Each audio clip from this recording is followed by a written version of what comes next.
Welcome to the CRISIL TV. The narrative on China has largely focused on the slowdown in the Chinese economy and its rebalancing, which is moving away from industrial sectors towards services sector. But very little attention has been given to how this rebalancing is impacting the rest of the region. China is not a small economy, so when it moves, the other economies will also move along with it. And to discuss this and more, I have Dr. Paul Gruenwald, S&P Global's Chief Economist, with me today. Welcome to the show, Paul. Thanks, DK. Well, let's begin by asking on the Chinese growth. I think it's an enigma for many, but the Chinese authorities' target of 6.5% to 7% growth, is it achievable? Looks like they're achieving it, but is it sustainable? That's the more important question. Yeah, we've been paying more attention to the quality of growth, and it's true the Chinese are achieving the growth target of 6.5% to 7%, but that's been done with an awful lot of credit, and we're a little bit concerned that credit growth continues to run at about twice the rate of nominal GDP growth. So given that foreign demand has basically disappeared, productivity has slowed, and the labor force has peaked, we think there's a case to have a more moderate growth target for China, maybe closer to 6 than 7, and we think that would put the economy on a more sustainable path where credit growth would be largely in line with nominal GDP growth. Well, I think let's come to the next more important development in China, which is moving from industry to the services sector.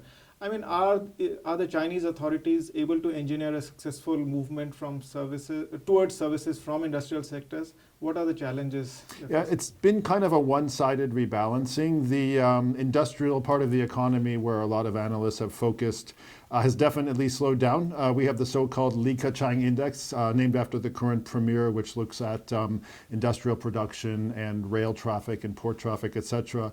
That suggests a significant slowing in the economy, which has happened in the industrial or investment half of the economy. Retail sales on the consumption side is holding up pretty well.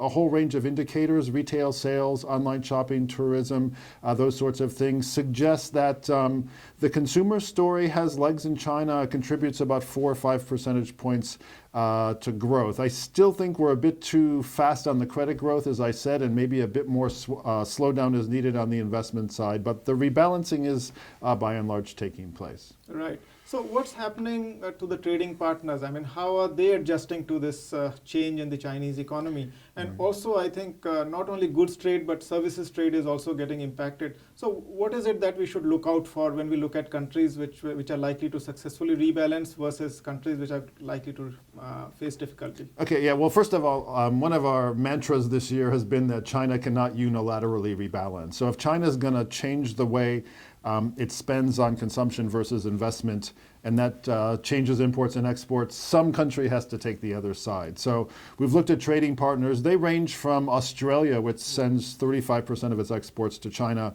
to India, which is actually closer to 5 or 6%. All the countries are going to have to adjust to the fact that China's spending composition is changing. Part of that's going to be the exchange rate, part of it's going to be government policy, part of it's going to be factor mobility. Can we get labor and capital into the new sectors? There's going to be new opportunities. And also the financial sector. Do we have the nimbleness to get credits to the new guys? It's very difficult to measure this. One of the things we're looking at now is services, as you mentioned, DK, and we can pretty clearly see that China's starting to ramp up the services imports. That includes education and tourism. We can see things like India's longstanding surplus in communication and IT. The region as a whole looks like it's picking up spending on discretionary services. So we think this is the next leg of the growth story, but you're right.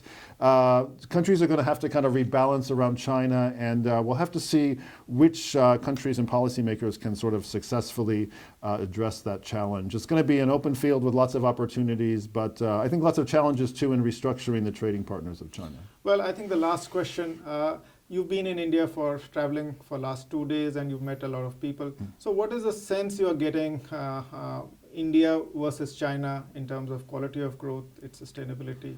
Yeah, well, we've been focusing a lot on the trajectory of growth more than the actual numbers. As I mentioned, we're Not overly concerned, but we are concerned about the trajectory of the Chinese economy. We think the target's too high, and we think credit growth and the quality of credit has been kind of weak. India looks good. We've had a raft of structural reforms. The GST has passed the upper house. We have the new bankruptcy law. We have financial inclusion. We've got good weather this year. So it looks like things are pointing up for India. So I think we're reasonably confident of the story here. And I think in our meeting so far during my visit, you get the sense as well that this is an opportunity for India, not in terms of passing China, which is kind of a silly argument, but India positioning itself for the next leg of the growth story, and there's lots of upside. India is about a quarter the size of the Chinese economy, and that suggests there's a lot of opportunities in the distance as they close the gap.